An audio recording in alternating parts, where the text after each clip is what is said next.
श्री कृष्ण गोविंद हरे मुरारे, हे नाथ नारायण वासुदेव, हे नाथ नारायण वासुदेव, हे नाथ नारायण वासुदेव।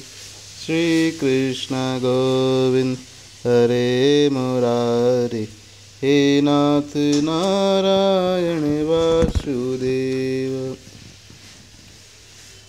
आज के श्लोक 21। वेदा विनश्यिनं नित्यं यम एनमजमव्ययम्, कथं स पुरुष पार्थ कं घातयति हन्ति कम्। हे पार्थ, जो व्यक्ति यह जानता है कि आत्मा अविनाशी, अजन्मा, शाश्वत तथा अव्यय है, वह भला किसी को कैसे मार सकता है या कैसे मरवा सकता है। प्रत्येक वस्तु की समुचित उपयोगिता होती है और जो ज्ञानी होता है वह जानता है कि किसी वस्तु का कहाँ और कैसे प्रयोग किया जाए। इसी प्रकार हिंसा की भी अपनी उपयोगिता है और इसका उपयोग इसे जानने वालों पर निर्भर करता है। यद्यपि हत्या करने वाले व्यक्ति को न्याय संहिता के अनुसार प्राणदंड दिया जाता है, किंतु न्यायाधीश को दोषी नहीं ठहराया जा सकता, क्योंकि वह न्याय संहिता के अनुसार ही दूसरे व्यक्ति पर हिंसा किए जाने का आदेश देता है। मनुष्य के विधि ग्रंथ मनु संहिता में इसका समर्थन किया गया है कि हत्यारे को प्राणदंड देना चाहिए, जिससे उसे अगले जीवन में अपना पाप कर्म भोगना ना पड़े। अतः राजा द्वारा हत्यारे को फांसी का दंड इस प्रकार से लाभप्रद है। इसी प्रकार जब कृष्ण युद्ध करने का आदेश देते हैं तो यहाँ पर यह समझना चाहिए कि यह हिंसा परम न्याय के लिए है और इस तरह अर्जुन को इस आदेश का पालन यह समझकर करना चाहिए कि कृष्ण के लिए किया गया युद्ध हिंसा नहीं, क्योंकि मनुष्य या दूसरे शब्दों में आत्मा को मारा नहीं जा सकता।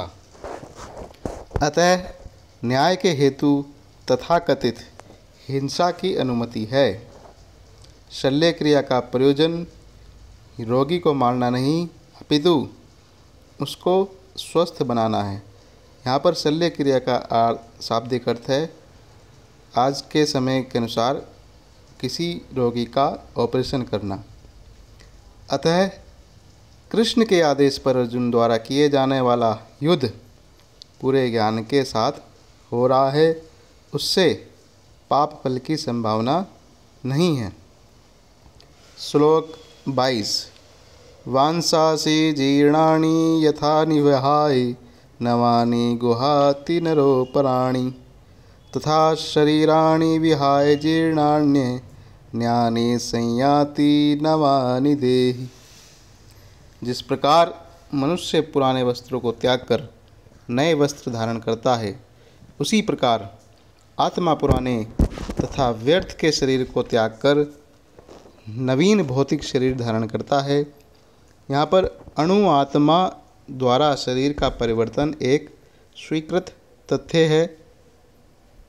आधुनिक विज्ञानी जन तक जो आत्मा के अस्तित्व पर विश्वास नहीं करते थे, पर साथ ही हृदय से शक्ति साधना की व्याख्या को भी नहीं कर पाते, उन परिवर्तन को स्वीकार करने के लिए बाध्य हैं, जो बाल्यकाल से कौमारावस्था और फिर तरुणावस्था तथा वृद्धावस्था में होते रहते हैं। वृद्धावस्था में यही परिवर्तन दूसरे शरीर में स्थानांतरित हो जाता है। इसकी व्याख्या हमने पिछले श्लोक में की है। अणु आत्मा का दूसरे शरीर में स्थानांतरण परमात्मा की कृपा से ही संभव हो पाता है। परमात्मा अणु आत्मा की इच्छाओं की पूर्ति उसी तरह करते हैं जिस प्रकार एक मित्र दूसरे की इच्छा पूर्ति करता है। मुंडक तथा श्वेताश्वर उपनिषदों में आत्मा तथा परमात्मा की उपमा दो मित्र पक्षियों से की गई है जो एक ही वृक्ष पर बैठे हैं। इनमें से एक पक्षी अणु आत्मा वृक्ष के फल को खा रहा है। दूसरा पक्षी जो कि कृष्ण है वह अपने मित्र को देख रहा है। यद्यपि दोनों पक्षी समान गुण वाले हैं, किंतु इनमें से एक भौतिक वृक्ष के फलों पर मोहित है, किंतु दूसरा अपने मित्र के कार्यकलापों का मात्र साक्षी है। कृष्ण साक्षी पक्षी है और अर्जुन फल भोक्ता पक्षी। यद्यपि दोनों मित्र सखा हैं, किंतु फिर भी एक स्वामी है और दूसरा सेवक।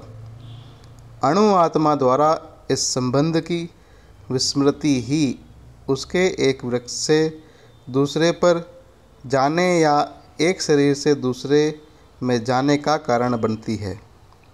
जीवात्मा प्राकृत शरीर रूपी वृक्ष पर अत्यधिक संघर्षशील है, किंतु ज्यों ही वह दूसरे पक्षी को परम गुरु के रूप में स्वीकार करता है, जिस प्रकार कि अर्जुन कृष्ण का उपदेश ग्रहण करने के लिए स्वेच्छा से ही उनकी शरण में आ गए हैं, त्यों ही परतंत्र पक्षी तुरंत सारे श्लोकों से विमुख हो जाता है। मुंडक उपनिषद तथा श्वेताश्वर उपनिषद में समान रूप से इस बात की पुष्टि करते हैं। समाने वृक्षे पुरुषो निमग्नो अनिशा शोचति मुहमानः जुष्टं यदा पश्यन्त मीशमस्य महिमानमिति वीतशोक। यद्यपि दोनों पक्षी एक ही वृक्ष पर बैठे हैं, किंतु फल खाने वाला पक्षी वृक्ष के फल के भोक्ता के रूप में चिंता तथा विषाद में निमग्न हैं। यदि किसी तरह वह अपने मित्र भगवान की ओर उन्मुख होता है और उनकी महिमा को जान लेता है, तो वह कष्ट भोगने वाला पक्षी तुरंत समस्त चिंताओं से मुक्त हो जाता है। अब अर्जुन ने अपना मुख अपने शाश्वत मित्र कृष्ण की ओर फेरा है और उनसे श्रीमद् भगवद गीता समझ रहा है। श्लोक 33। नैनं छिदन्ति शस्त्राणि नैनं दहति पावक न चैनं क्लेदन्त्या आपो न शोष्यति मारुत। यह आत्मा न तो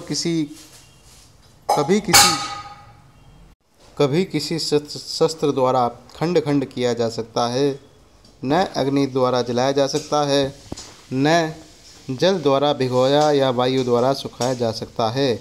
किसी भी प्रकार के हथियार, तलवार, अग्नियास्त्र, वस्त्रों के अस्त्र, चक्रवात आदि आत्मा को मारने में असमर्थ हैं। ऐसा प्रतीत होता है कि आधुनिक आग्नेयास्त्रों के अतिरिक्त मिट्टी, जल, वायु, आकाश आदि के भी अनेक प्रकार के हथियार होते थे। यहाँ तक कि आधुनिक युग के नाभिकीय हथियारों की गणना भी आग्नेय शास्त्रों में की जाती है, किंतु पूर्व काल में विभिन्न पार्थिव तत्वों से बने हुए हथियार होते थे। जो भी हो, आत्मा को न तो कभी भी खंड खंड किया जा सकता है, न किन्हीं वैज्ञानिक हथियारों से उसका संहार किया जा सकता है, चाहे उनकी संख्या कितनी भी क्यों ना हो। श्लोक 24। अच्छेद्य अयम अध्यायम अक्लेद्य अशोषय एव च नित्य सर्वगतः स्थाणुर चलो अयम सनातन। यह आत्मा अखंडित तथा अघुलनशील है। इसे न तो जलाया जा सकता है, न ही सुखाया जा सकता है। यह शाश्वत, सर्वव्यापी, अविकारी, स्थिर तथा सदैव एक सा रहने वाला है। अणु आत्मा के इतने सारे गुण यही सिद्ध करते हैं कि आत्मा पूर्ण आत्मा का अणु अंश है और बिना किसी परिवर्तन के निरंतर उसी तरह बना रहता है। इस प्रसंग में अद्वैतवाद को वहवत करना कठिन है, क्योंकि अणु आत्मा कभी भी परम आत्मा के साथ मिलकर एक नहीं हो सकता। भौतिक कलंश से मुक्त होकर अणु आत्मा भगवान के तेज की किरणों की आध्यात्मिक स्फुलिंग बनकर रहना चाह सकता है, किंतु बुद्धिमान जीव तो भगवान की संगति करने के लिए वैकुंठ लोक में प्रवेश करता है। सर्वगत शब्द महत्वपूर्ण है, क्योंकि इसमें कोई संशय नहीं है कि जीव भगवान की समग्र सृष्टि में फैले हुए हैं। वे जल, वायु, पृथ्वी के भीतर तथा अग्नि के भीतर भी रहते हैं। जो यह मानते हैं कि अग्नि में स्वाहा हो जाते हैं, वह ठीक नहीं है, क्योंकि यह भी कहा गया है कि आत्मा को अग्नि द्वारा जलाया नहीं जा सकता। अतः इसमें संदेह नहीं करना चाहिए कि सूर्यलोक में भी उपयुक्त प्राणी निवास करते हैं। यदि सूर्यलोक निर्जन हो तो सर्वगत शब्द निरर्थक हो जाता है। श्लोक 25। अव्यक्त अयम अचिन्त्य अयम अविकारे अयम उच्येत तस्मात् एवं विदित्वा एनं न अनुशोचितुम अर्हसि। यह आत्मा अव्यक्त, अकल्पनीय तथा अपरिवर्तनशील है। यह जानकर तुम्हें शरीर के लिए कदापि शोक करना नहीं चाहिए। जैसा कि पहले भी कहा जा चुका है कि आत्मा इतना सूक्ष्म है कि इसे सर्वाधिक शक्तिशाली सूक्ष्मदर्शी यंत्र से भी नहीं देखा जा सकता। अतः यह अदृश्य है। जहाँ तक आत्मा के अस्तित्व का संबंध है, श्रुति के प्रमाण के अतिरिक्त अन्य किसी प्रयोग द्वारा इसके अस्तित्व को सिद्ध नहीं किया जा सकता।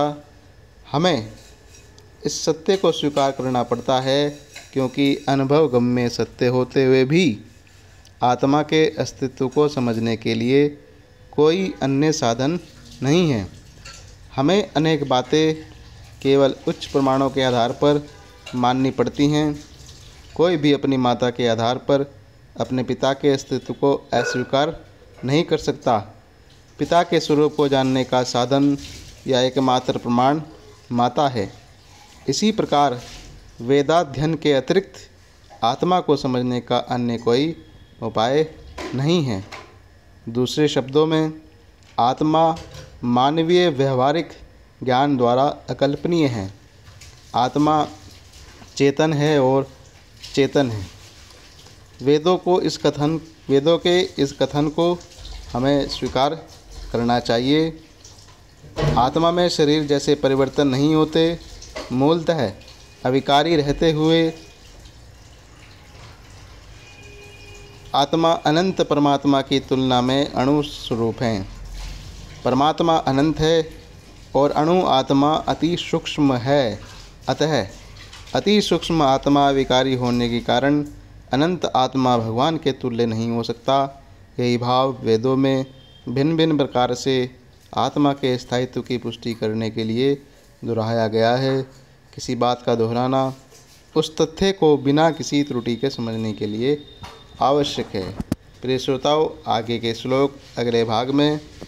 श्री कृष्ण गोविंद हरे मुरारी, हे नाथ नारायण वासुदेव, हे नाथ नारायण वासुदेव, हे नाथ नारायण वासुदेव। श्री कृष्ण गोविंद हरे मुरारी, हे नाथ नारायण वासुदेव।